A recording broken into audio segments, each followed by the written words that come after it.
தமிழ்நாட்டில் வந்து ஏடிஎம்கே நம்ம வந்து காங்கிரஸ் வெர்சஸ் டிஎம்கே ரிலேஷன்ஷிப்பை பார்த்தோம். காங்கிரஸ் திமுக இருக்கக்கூடிய சில தலைவர்கள் வந்து காங்கிரஸை எள்ளி நகையாட ஆரம்பிச்சிட்டாங்கிறத பார்க்குறோம்.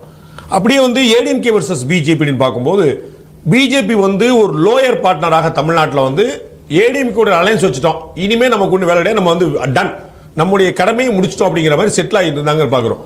அண்ட் ஆல் இந்தியா பிஜேபி வந்து தமிழ்நாட்டில் ஃபோக்கஸ் பண்ணாமல் இருந்ததை பார்க்குறோம் டியூ டு திஸ் எலெக்ஷன். இப்போ ரெண்டு விஷயம் நடக்க போகுதுங்கிற நம்ம பார்க்குறோம். ஒன்று, ஆல் இந்தியா பார்ட்டி குறிப்பாக திரு அமித்ஷா அவருடைய பார்வை இந்த பக்கம் திரும்ப போகுங்க பார்க்குறோம். அண்ட் தமிழ்நாட்டில் பிஜேபியுடைய மைண்ட் செட் டுவர்ட்ஸ் மன்னிக்கிறோம் ADMK mind set towards BJP அதுவும் மாறக்கூடிய வாய்ப்பு இருக்கா?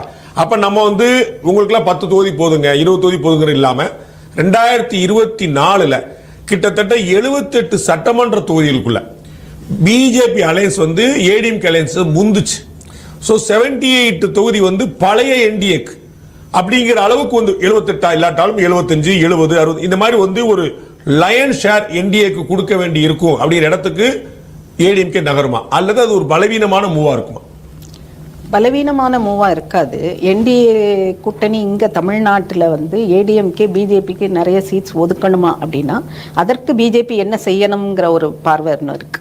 என்ன செய்யணுங்கிறது அதற்கு இன்னும் நாட் டூ லேட், நிறைய செய்ய வேண்டியது இருக்கிறது. அப்படி செய்யப்பட்டால் ஒழிய ஏடிஎம்கே நிறைய சீட்ஸை ஒதுக்குமா ஒரு நம்பிக்கை வரணும்.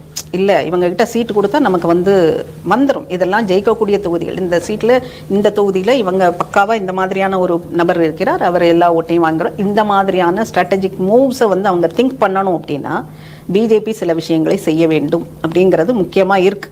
அதை பிஜேபி இனி செய்யுமா? அமித்ஷாவின் பார்வை தமிழகம் பக்கம் திரும்பி விட்டது அப்படின்னா இனி அந்த மாதிரியான இதை வந்து நாம வெளிப்படையாக பார்க்க வேண்டியிருக்கு. வெளிப்படையாக எதுவுமே பின்னாலேயே நடந்துகிட்டு இருந்தால் மக்களுக்கு அது போய் சேரலைன்னா அது ரிசல்ட்டே இருக்காது. அப்ப தமிழகத்தில் பிஜேபி ஒர்க் பண்ண வேண்டிய விஷயங்கள் நிறைய நிறைய நிறைய இருக்கு.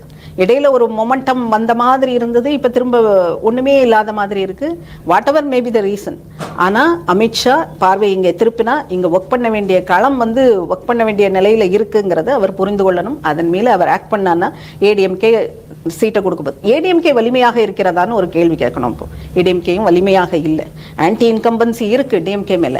ஆனா திரு நயினா நாகேந்திரன் அவர்கள் பாஜக மாநில தலைவர் நம்ம பேசணும்.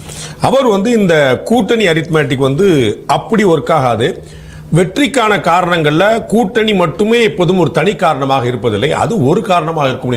இதை ஏற்கலாம், அது ஏற்கலாம். ஆனா கூட்டணி வந்து ரொம்ப ஸ்ட்ராங்கா இருந்தது அப்படின்னா நம்ம சைடில் உள்ள கூட்டணி ரொம்ப ஸ்ட்ராங்காக இருக்குது, எந்த ஃப்ரிக்ஷனும் இல்லை.